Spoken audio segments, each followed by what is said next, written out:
And go. Welcome back, everyone. This is part 2 of the King's fellas. Castle. King James along with Blair Chopin.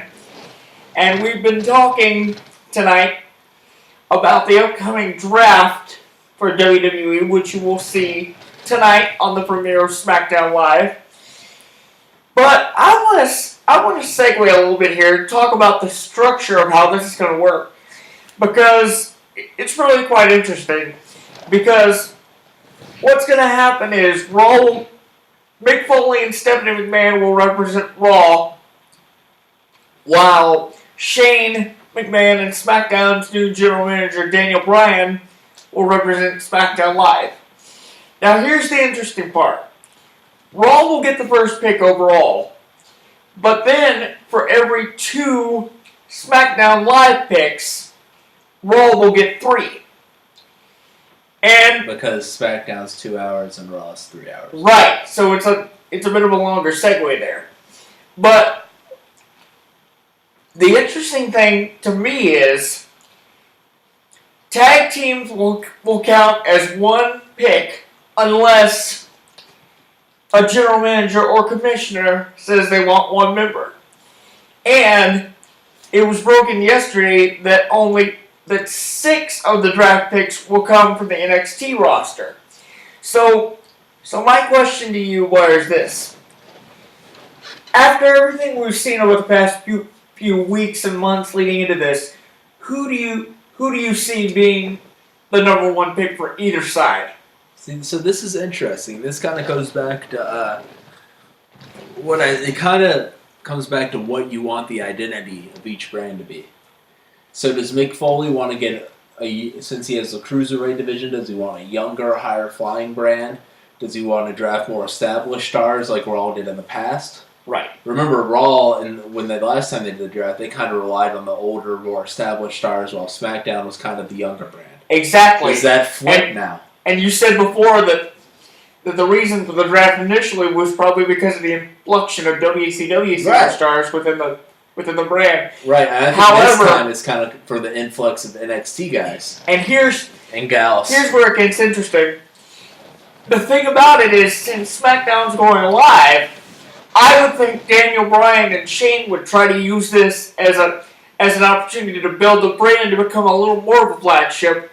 So with that being said, would you want the established talent like Rollins and Ambrose and Reigns to represent your brand as one, or would you want to separate them to try to build their individual careers, whereas trying to build the new brand as well? See, what I would think on this question is, if I'm the WWE in general, the way I want this to go is I want the younger guys to be on Raw.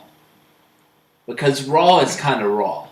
Meaning their eyeballs are going to be tuned into Raw, I think, no matter what. Because it's already a brand. And SmackDown, it's the flagship. SmackDown, I think, needs more of that star power. You need more of the Rollins, Ambrose, Reigns guys on SmackDown to draw more viewers in, especially since it's in this new format again. And I think people are going to watch Raw no matter what. Because it's Monday Night Raw. Without a doubt. So I would like to see the NXT guys go to Raw, become stars on Raw with more of that exposure, and see more of the established names go to SmackDown to build that brand. Well, see, that makes sense. Here's the thing you need to consider. Since we know that there's only going to be six picks that come from NXT, wouldn't it make more sense to kind of break that brand up and say 3 go to Raw and 3 go to SmackDown? I think normally it would.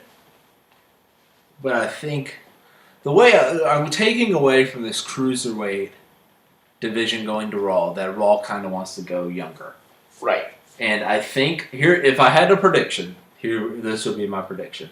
I think Raw gets a lot of the NXT guys, and I think Raw also gets John Cena to kind of be the passing the torch person to the NXT guys as his main star. And I think SmackDown probably gets Rollins or Reigns, one of the two. And they get more stars on their roster to help build that brand as well, so it can be as established as Raw. Now, here's another question. We mentioned before that tag teams can count as 1 pick unless the general manager or commissioner says they only want 1 member. But in the past couple of weeks, we've seen a lot of tag teams break up and say they want to enter the draft as individuals. Right. So would you focus more on tag teams if you were trying to build a younger brand, or yeah, I mean, or would you want to try to build individuals? There's definitely value to that. Like, I always think of this as if it was in terms of another sports draft. Right. So if we were doing the NBA draft, there's always value in drafting young players who come out as younger players and who have a lot of potential over players who might be like 3 or 4 years older and established names. And then there's always value in having as many draft picks as possible. So if you can get 2 for 1 with two wrestlers for 1 draft pick, exactly, then that's something you would want to do. And I think either Raw or SmackDown would want to exploit that. I don't know which one though. But at the same time, but it's actually a very interesting loophole, kind of. But at the same time, if you were going to focus more on tag teams, who would you see being a favorite from that end? Oh, the New Day. Really? Yeah. Come on, I think they're the most popular tag team. But the thing that's interesting with tag teams is, like, I know this is like all going to be planned out ahead of time for storylines. But if I was doing the draft and I liked one of the members of the tag team, right, I would draft the tag team, get 2 for 1, and see what I could do with the other member, 3 for 1. Okay. Now, here's another thing we gotta talk about. Also, do they have to be an active tag team? I don't think so, and that's why I would draft the Shield. That's why. That would be the smart thing to do. I would be like, you didn't have to say they were active. I'm drafting the Shield. I don't know if that's going to work, but that does bring me to another segue. That's illegal in me coming out. Because under the rules of this draft, if you will, every show is probably going to get a wild card pick. Wild card. And by that I mean people who you don't see all that often, but who are still established stars and who can build the brand. People like Brock Lesnar, The Undertaker, The Rock, whoever. So, if you were a general manager, if you were Mick Foley or Daniel Bryan, who would you see being a wild card? I would definitely take Lesnar because he builds cash. Yeah, I mean he wrestles more frequently. He doesn't wrestle frequently enough, I think. But he wrestles more frequently than The Undertaker and The Rock and all those guys. And, I mean, regardless of who drafts like The Undertaker, you know he's going to be wrestling on WrestleMania. Well... And that may be it. So, I would draft Lesnar. Well, I think it's interesting because I think it's interesting, like, how early do you use that wild card? Right. We've talked about the fact that this is about building the brand. And actually, Booker T said last night on the Raw pre-show that he would draft The Undertaker as a wild card if it were a mock situation, because even though he doesn't wrestle that often, he can still build the brand. Everybody knows who he is. Everybody respects him. So there's a little bit of a leeway in that. So okay, here's my question to that though. What do you as a more attractive pay-per-view? The Undertaker versus God, why did I blank on his name? Randy Orton, or Brock Lesnar versus Randy Orton? Well, here's the thing: the Undertaker Randy Orton thing kind of played out back in 2005 because they turned that into a rivalry. Okay, let's assume they never wrestled, and this is the first time you'll see Undertaker Randy Orton. Who would be the more attractive wild card in that situation? It's a good question, right?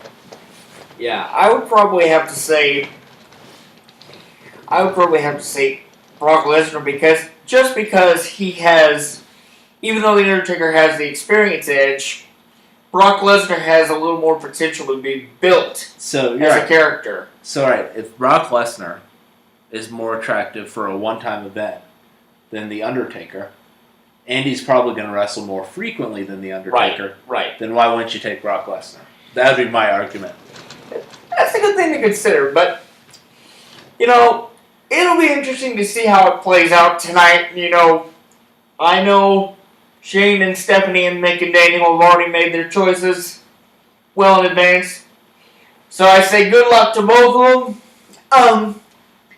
But I do have some news of a huge twist that could affect tonight's event as well as the events of Battleground coming up this Sunday. So we're going to get to that when we come back. What a segue. So stay right there.